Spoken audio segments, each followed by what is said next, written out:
Shalom Bapak Ibu yang dikasih oleh Tuhan. Kita akan kembali belajar dalam judul besar saya, yaitu tentang karunia-karunia Roh Kudus. Terdiri dari 4 video. Yang pertama ini adalah karunia Roh Kudus. Kita baca di dalam Alkitab 1 Korintus pasal 12 ayat 1 sampai dengan yang ke-11. Sekarang tentang karunia-karunia roh, aku mau saudara-saudara supaya kamu mengetahui kebenarannya. Kamu tahu bahwa pada waktu kamu masih belum mengenal Allah, kamu tanpa berpikir ditarik kepada berhala-berhala yang bisu. Karena itu aku mau meyakinkan kamu bahwa tidak ada seorang pun yang berkata-kata oleh Roh Allah dapat berkata, terkutuklah Yesus. Dan tidak ada seorang pun yang dapat mengaku Yesus adalah Tuhan selain oleh Roh Kudus. Ada rupa-rupa karunia tetapi satu roh. Dan ada rupa-rupa pelayanan tetapi satu Tuhan. Dan ada berbagai-bagai perbuatan ajaib, tetapi Allah adalah satu yang mengerjakan semuanya dalam semua orang. Tetapi kepada tiap-tiap orang dikaruniakan penyataan roh untuk kepentingan bersama. Sebab kepada yang seorang roh memberikan karunia untuk berkata-kata dengan hikmat, dan kepada yang lain roh yang sama memberikan karunia berkata-kata dengan pengetahuan. Kepada yang seorang roh yang sama memberikan iman, dan kepada yang lain ia memberikan karunia untuk menyembuhkan. Kepada yang seorang roh memberikan kuasa untuk mengadakan mukjizat, dan kepada yang lain ia memberikan karunia untuk bernubuat, dan kepada yang lain lagi ia memberikan karunia untuk membedakan bermacam-macam roh. Kepada yang seorang ia memberikan karunia untuk berkata-kata dengan bahasa roh, dan kepada yang lain ia memberikan karunia untuk menafsirkan bahasa roh itu. Tetapi semuanya ini dikerjakan oleh roh yang satu dan yang sama, yang memberikan karunia kepada tiap-tiap orang secara khusus seperti yang dikehendakinya. Bapak Ibu, kita perhatikan dari serangkaian pembacaan ayat Alkitab tadi, bagian-bagian yang penting. Yang pertama, ayat yang ke-7 bilang begini, tetapi kepada tiap-tiap orang dikaruniakan penyataan roh untuk kepentingan bersama, yaitu karunia-karunia Roh Kudus yang akan diperoleh oleh Anda, saudara-saudara seiman kita lainnya, oleh saya, itu dipakai bukan untuk kepentingan pribadi, tetapi untuk kepentingan bersama, agar supaya nama Tuhan itu dipermuliakan, supaya di antara kita yang punya karunia-karunia Roh Kudus itu tidak menyombongkan dirinya, tetapi mereka mau bersinergi dengan sesama yang lain, sahabat yang lain, untuk supaya mendatangkan kemuliaan nama Tuhan. Bapak Ibu, kemudian kita tahu bahwa ternyata yang mengkaruniakan itu adalah Tuhan, Roh Allah, roh yang sama, roh yang satu. Dan ayat 11 bilang demikian. Tetapi semuanya ini dikerjakan oleh roh yang satu dan yang sama, yang memberikan karunia kepada tiap-tiap orang secara khusus seperti yang dikehendakinya.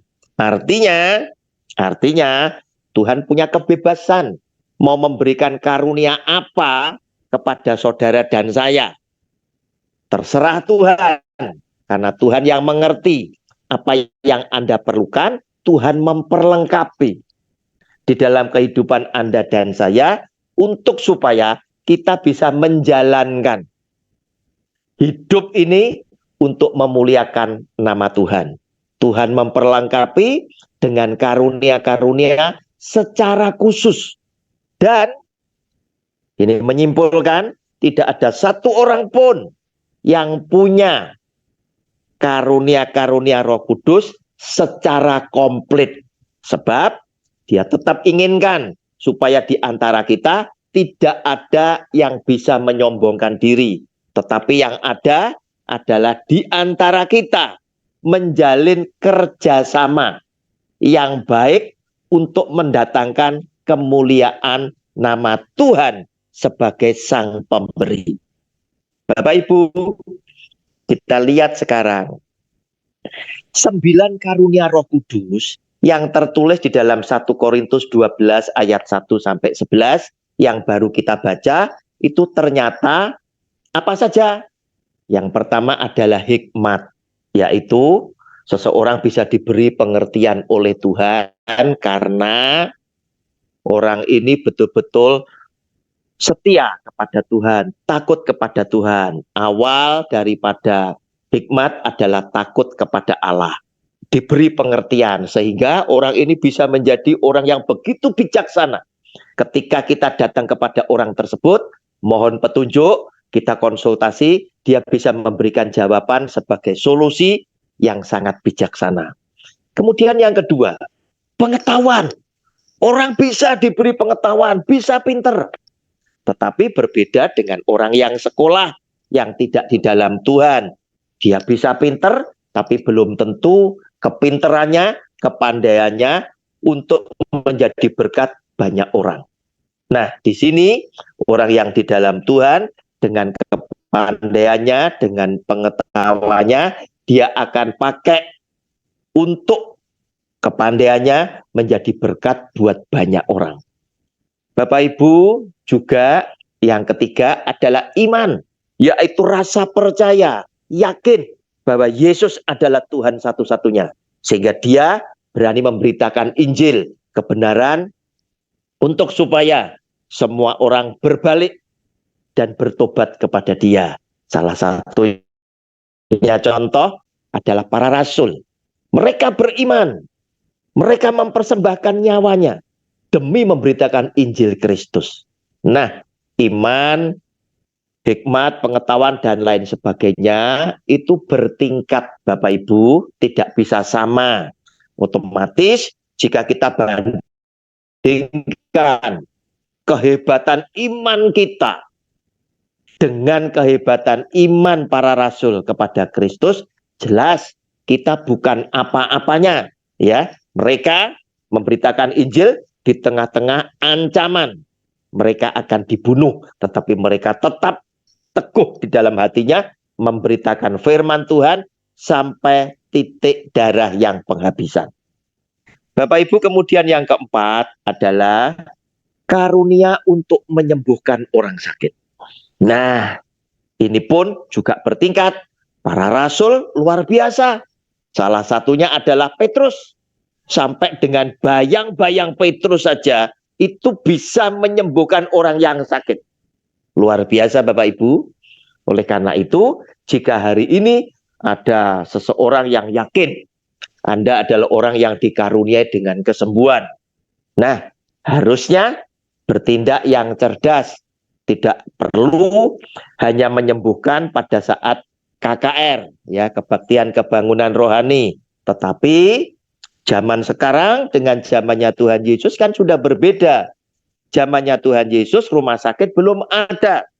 Oleh karena itu, semua orang yang sakit mengamati kemana Tuhan Yesus dan para rasulnya pergi, maka yang sehat membawa yang sakit datang kepada Tuhan Yesus untuk disembuhkan. Tetapi sekarang orang sakit ada di rumah sakit. Maka orang yang merasa yakin dikaruniai dengan kesembuhan, silakan datang ke rumah sakit untuk menyembuhkan pasien yang sedang sakit. Bapak Ibu, juga karunia Roh Kudus adalah mujizat, mendatangkan mujizat.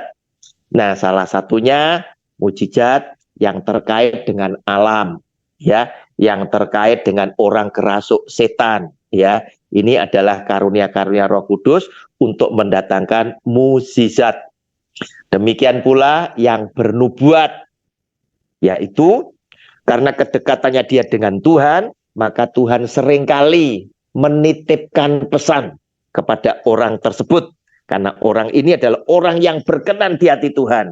Maka Tuhan percayakan pesan ini untuk disampaikan seperti yang Tuhan sudah sampaikan. Dan ingat, kalau nubuat itu pasti terjadi karena berasal daripada Tuhan. Bapak Ibu, oleh karena itu, salah satu contohnya, kapan itu ada seorang pendeta besar yang katanya diutus oleh Tuhan Yesus menghardik COVID-19. Tetapi apa yang terjadi? Justru terjadi PPKM, mal-mal ditutup, COVID-nya tambah meledak. Artinya tidak terjadi. Itu disebut nubuat palsu. Karena tidak terjadi berarti bukan berasal daripada Tuhan. Hati-hati Bapak Ibu. Kemudian yang berikutnya, membedakan bermacam-macam roh. Nah Bapak Ibu, ini merupakan sesuatu yang sangat penting sekali. Sangat penting sekali. Sebab jika Anda tidak mempunyai kepekaan di dalam membedakan bermacam-macam roh, maka pada saat akhir zaman ini Anda akan banyak terkecoh dengan pengajar-pengajar yang berasal dari antikristus. Mengapa? Karena mereka tetap memakai doanya dalam nama Tuhan Yesus. Dan mereka tidak segan-segan berani bilang Yesus adalah Tuhan, Yesus adalah Mesias. Tetapi lihat, ada ciri-cirinya. Ya, kalau Anda peka membedakan bermacam-macam roh, maka saudara akan memperhatikan 1 Yohanes pasal 4 ayat 1 sampai ayat 5. Perhatian kita nanti pada ayat kelima. Saudara-saudaraku yang terkasih, janganlah percaya akan setiap roh, tetapi ujilah roh-roh itu apakah mereka berasal dari Allah. Sebab banyak nabi-nabi palsu yang telah muncul dan pergi ke seluruh dunia. Artinya Tuhan sudah peringatkan Anda untuk menguji, Anda untuk curiga. Demikianlah kita mengenal roh Allah. Setiap roh yang mengaku bahwa Yesus Kristus telah datang sebagai manusia berasal dari Allah. Dan setiap roh yang tidak mengaku Yesus tidak berasal dari Allah, roh itu adalah roh antikristus, dan tentang dia telah kamu dengar bahwa ia akan datang, dan sekarang ini ia sudah ada di dalam dunia. Kamu berasal dari Allah, anak-anakku, dan kamu akan mengalahkan nabi-nabi palsu itu. Sebab roh yang ada di dalam kamu lebih besar daripada roh yang ada di dalam dunia. Ayat kelima menjadi kunci ciri antara roh Tuhan atau roh antikristus. Mereka dunia, sebab itu mereka berbicara tentang hal-hal dunia. Silakan digarisbawahi.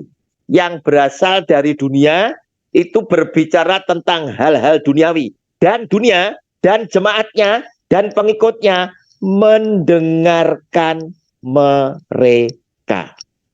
Nah Bapak Ibu, hati-hati ya.